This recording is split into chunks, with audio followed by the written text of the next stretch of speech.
The film begins on the 4th of July, a day when most Americans are celebrating their independence with family and fireworks. However, for Travis Hall, a dedicated member of the Seattle SWAT team, the day takes a different turn. He receives an urgent call to report to work, disrupting his plans to spend the holiday with his wife Carly. Travis, known for his unwavering dedication and tactical expertise, dutifully heads to the SWAT headquarters. His superior, Ellen Dwyer, briefs him on an important mission. Travis's team members include Ward, Chu, Sofia Gutierrez, Benson, Phil, Hooks, and Phoenix, all of whom are seasoned professionals ready to face whatever comes their way. The Seattle SWAT team has been enlisted by the D to assist in a high-stakes raid on a drug cartel's waterfront warehouse. The objective is to capture key cartel members and seize a significant shipment of drugs. The team, led by Travis, gears up with the latest tactical equipment and heads out. As they approach the warehouse, tension fills the air. Ward is designated to monitor the CCTV camera footage room, providing real-time guidance and intelligence to the team on the ground. The SWAT team moves in with precision, silently taking down 2 guards. As directed by Ward, they navigate through the maze-like structure of the warehouse, their senses heightened and weapons at the ready. The team locates the shipping container believed to contain the illicit drug shipment. However, as they prepare to breach the container, the compound is suddenly surrounded by heavily armed men. A brutal firefight erupts, bullets flying in every direction.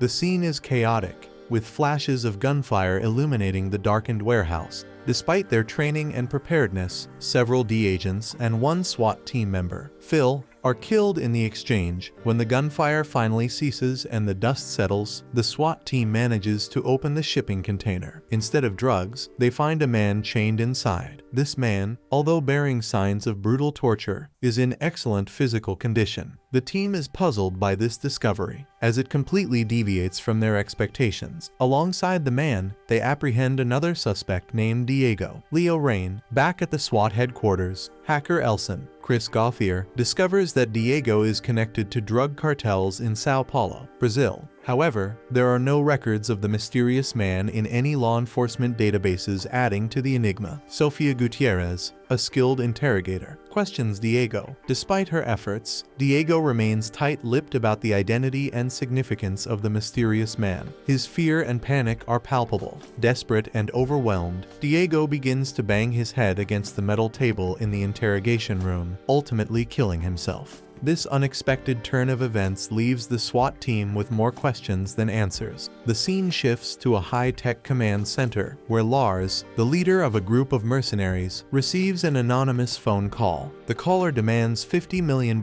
in exchange for information on the whereabouts of the SWAT team prisoner. Lars, a ruthless and calculating leader, hands his phone to his hacker, Nicholas, instructing him to trace the call. Nicholas quickly determines that the call originated from within the SWAT headquarters in Seattle. This revelation sets off alarm bells, as it indicates a possible mole within the SWAT team. Simone, Lars' head of security, is tasked with overseeing their operation to retrieve the prisoner. Travis and his team return to SWAT headquarters with the mysterious man in custody. During interrogation, the man, who later reveals himself as the Scorpion, ominously tells Travis that the events of the day are predetermined. He warns that men posing as federal agents will soon arrive to take custody of him and promises to help Travis survive what is coming if he is protected. His cryptic messages and calm demeanor add to the sense of unease. True to the Scorpion's prediction, Ellen instructs Travis to hand over the prisoner to 2 supposed FBI agents who arrive at the headquarters. Suspicious, Travis notices that the agents are not carrying official firearms and refuse to reveal the prisoner's name. A tense confrontation ensues, resulting in Travis killing one agent and capturing the other. This incident confirms Travis' suspicions that there is a deeper conspiracy at play. The Scorpion, now revealed as a spy with valuable information, becomes the focal point of the investigation. The SWAT team realizes that there is a mole within their ranks working with the terrorists. The terrorists, led by Lars, have surrounded the SWAT HQ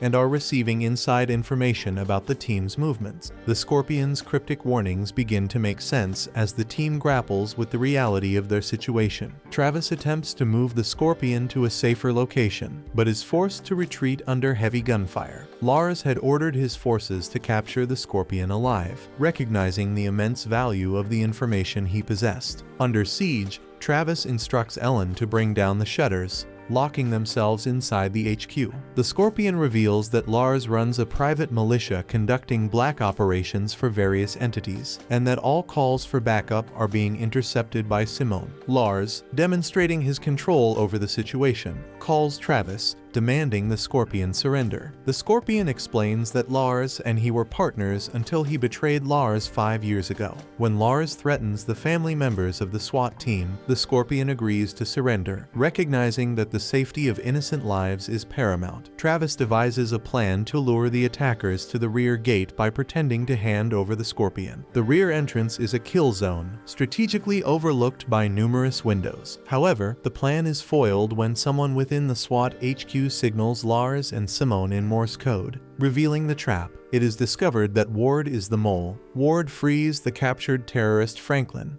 and tells him how to disable the shields from the inside. Franklin kills Ward before being discovered by Travis and Ellen. Franklin manages to disable the building lockdown shields, allowing the terrorists to storm the facility in large numbers. Travis and Ellen confront and kill Franklin. The SWAT team engages in a fierce battle, resulting in the deaths of 2 more team members. The Scorpion, demonstrating his combat prowess, guns down numerous terrorists and discovers a maintenance tunnel as a potential escape route. Travis goes back to rescue Ellen, who had been separated from the group. Together with the Scorpion, they kill the terrorist leaders Lars and Simone. As backup finally arrives, the Scorpion hands over a microchip to Travis and Ellen, expressing his desire to stop running. This microchip contains crucial information that could dismantle Lars' operation. In a shocking twist, Hall realizes that Ellen is the true mole. Earlier, Ellen had mentioned the microchip, arousing Hall's suspicion about how she knew of its existence. A fight breaks out, and Ellen shoots the Scorpion before fleeing. Hall chases and ultimately apprehends her, exposing her betrayal. The film concludes with Hall being asked to identify the Scorpion's body. In a clever ruse, the Scorpion had used a dead inmate as a body double. Hall identifies the body, allowing the Scorpion to go free. Hall returns home just in time to enjoy the 4th of July fireworks with his family, relieved to have survived the ordeal and safeguarded his loved ones.